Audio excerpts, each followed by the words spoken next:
Recording in Okay, progress. recording in progress. Hit the timer.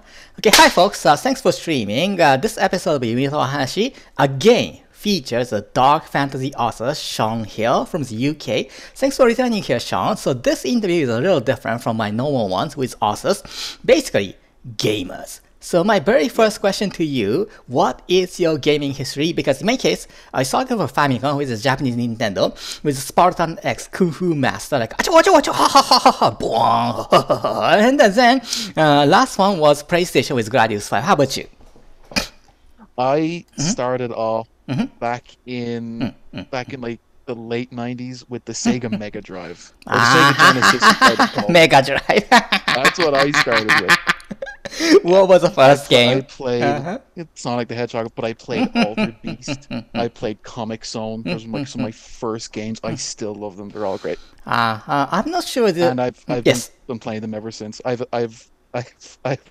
went like to the PlayStation 1. I went to the X. I have a PlayStation 5 sitting here. I'm still playing games. I see.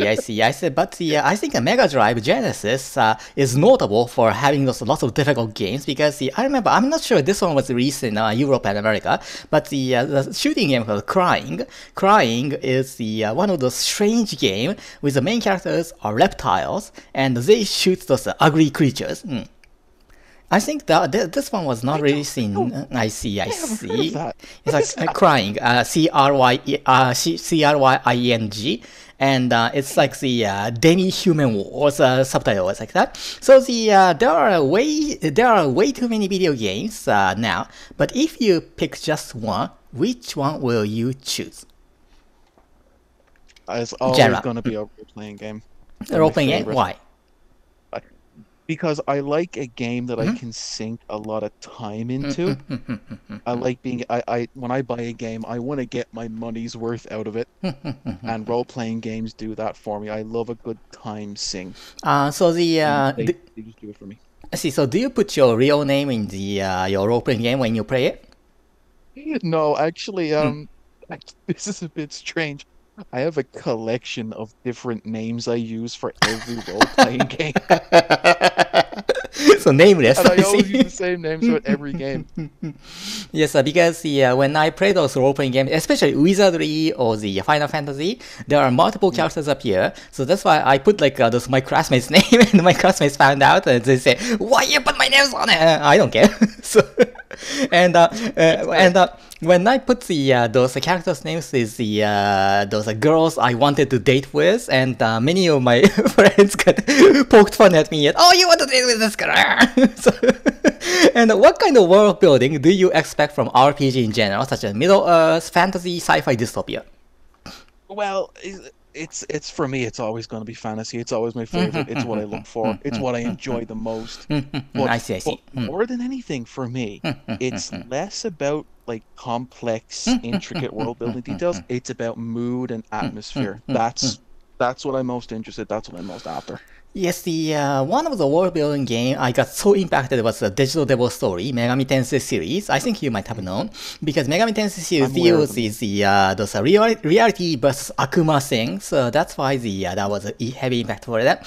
And how about which game companies do you rely on when purchasing new old games? Past tense is fine because to me, in the early 90s, Capcom and Konami were two invincible both arcade and home platforms. And then now the Capcom and Konami become so bad right now. But how about you? Capcom are getting better. I don't think that's fair to say. They're getting better now. You know? But for me, the company that I'll always be able to go to is FromSoftware. They make Demon Souls, Dark Souls, Kingsfield, Elden Ring, Kingsfield, Armored Core. They just make like the perfect games for me.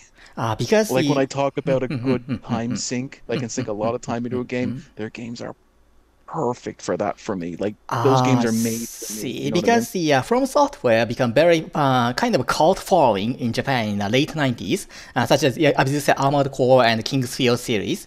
And then I noticed that name back in like a 96 or 97, 98 when PlayStation 1 was selling very well.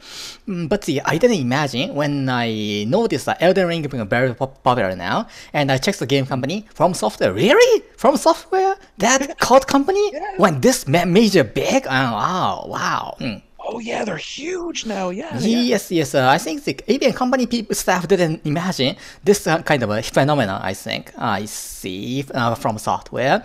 Okay, folks. In case if you haven't checked the from software games, go dig it. You will surprisingly enjoy it. Okay. Play them. They're wonderful. They're very difficult, but they're wonderful. Yes, games. it is difficult. It is difficult, but it's rewarding. And what was the hardest game you have played so far? Have you completed that one? Okay, to me, Famicom's Dragon's Lair was a nightmare in 1990. How about you? Dragon's Lair. I remember Dragon's Really? Lair. Yeah. Okay, this is strange. I had Dragon's Lair on a DVD. Yeah, like an interactive DVD. And, like you controlled where to go with the arrow buttons on the remote. Oh god, interactive nightmare. Oh man, it was rough, but it was good. But to actually answer your question, the hardest game I've played so far is another FromSoftware game. It's Sekiro: Shadows Die Twice. Sekiro. I have not finished that game, but I'm not gonna. So even though you rely on the walkthrough, you still cannot complete it? No, it's like I got to the last boss. And when I found out he had 4 different phases, I said, "Forget this." It's because I don't know if you've seen any of that game, but the main mechanic is I can imagine that. You deflect attacks with your sword. Yeah. And it breaks the enemy's posture. You have to kind of grind them down and weaken them, and oh my then god! you attack. Final Fantasy, yes, the Final Fantasy's Shadow Dungeon. I physically can't deal with the mechanics. I struggle to get to the end of that game. Let me tell you. Yes, some games are way too difficult that even though you watch walkthrough, you still cannot beat it because especially in those Showa era or 80s in Japan or Heisei era in 90s, many Famicom Nintendo games, if you kind of miss in the last stage, you're gonna go back to like a stage 43 or 44 among the stage 50. So it's gonna break our hearts so much. So I see. How about which game was so impactful for you to still remember the overall storyline and characters? Okay, so this is going to be a slightly odd answer because I didn't play this game that long ago. But for me, it's Dragon's Dogma. Dragon's Dogma. That game came out in 2012. I played it years later, and it was really it had a profound impact on me.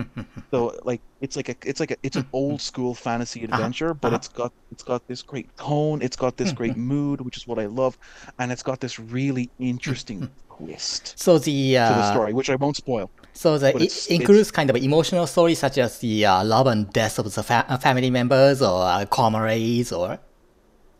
Yeah, it's like the game starts. You live in a sleepy little seaside fishing village when a dragon attacks. The dragon takes your heart, and you have to go reclaim your heart from the dragon. But there's something else really big going on, and it's really interesting. Because it's just a really good game too. I see, because when we go back to the 1967's anime Dororo or the Hagaren no Nekinjutsu Full Metal Alchemist, those kind of the deprivation of main characters, body parts, or something important will hit the story well because we have to get back our body as a flesh and blood. I see. So Dragon's Dogma, hope my folks can check it. How about which game do you think it is totally underrated? There is a game that came out a couple years ago called Kingdom Come Deliverance. Kingdom Come Deliverance. It's a medieval role-playing game. It's not a fantasy game. It's set in Czech Bohemia in 1402, and it's like this really, really detailed, almost like medieval life simulator. It's really intricate. it's a little bit unpolished, but that's what makes it charming. Yes, so The game sometimes, is yes, sometimes we love those kind of unpolished games because yeah.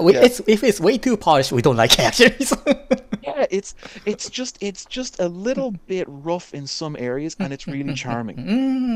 It's got a really interesting combat system. It's got great characters. It's got a fun story. It's like almost like a medieval, like a chivalric romance in a way. I And it's a see. great rags to riches story. Kingdom Come Deliverance. I can't recommend it enough. Okay, It's so wonderful. folks, remember Kingdom Come Deliverance? But for Japanese people, whenever Japanese people hear Bohemia, they always remember Queen's Bohemian Rhapsody because that was the biggest hit single, and they have no idea about the Bohemia as a country, but they I know know. the Skaramushka or Berzema or something like that. So- okay, so I know, like the that was always going through my head when I was playing that game too. so the which video game, Brain or Zoo, do you consider so hateful but memorable?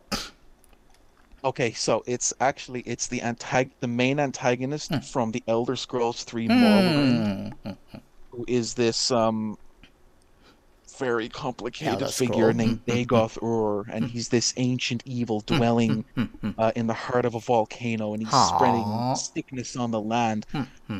But when you meet him, it gets really interesting when you start learning who he is and why he's there. It's the way he talks to you. When you meet him I finally, the way he see, talks to I you is just see. not what you're expecting, and it's really, really interesting. Yes, Yeah. because the couple of weeks ago, I was talking to Barry Storm, the novelist who released her new volume, and she kind of explained to me that the antagonist or merciless brain should have some reason to justify their existence, and I kind of agree so a lot because the memorable. Brains have something to say, even though the more than main characters. So, how about the? Do you recommend playing video games regardless of old or new to your friends, families, members, and coworkers? Oh yeah, absolutely. I tell everyone to play video games. There's so many games out there. Like, pick up a console, play something on you can play old games on your laptop or your desktop, whatever. Play video games. I tell everyone to. They're wonderful. Yes, and nowadays you can pick up the those old games from the smartphone apps, and that is very Yeah, great. there's games for everybody, every Yes, age, yes, every yes. ability. There's games for everyone. Yes, Yeah. computer video games give us a very good source of imagination. So, what is your current and overall image of video games compared to your game junkie days? Oh God, I'm still the same. I'm still playing games constantly like I was years ago. So, static or the good Oh yeah, situation? totally static. Or, Games are very important to me. They're very important to me so for so like the creativity and the imagination. so it's like your very loving girlfriend that you can love forever. So, You can always come back to video games, man. so finally, any message to those listening or watching this interview? Oh God, yeah. Play video games for God's sake. Play old video games too. Old video games. Go on Steam, go on greatoldgames.com. Yes, Look Steam. for old games. Look for weird old games. They just work. It's fine. I But see. don't play the biggest new stuff out there. Ah, ha, ha, Play ha, weird ha. old games. Play indie games. There's so much weird stuff out there for you to find. Yes, I think so because There's the for everyone. yes, I see. Yes, because I think so because if you follow the majority opinion, you cannot find what is the best. So you have to dig deeper and see what fits you the most. It's like saying the choosing the books, or choosing CDs, the musicians. Okay. Thank you so much, very much, Sean. So, folks, if you're interested in Sean, follow his account at SEANCRHILL. Truly appreciate your participation in this segment, Sean. Wish you great success and we'll keep in touch. Thank you. Thank you.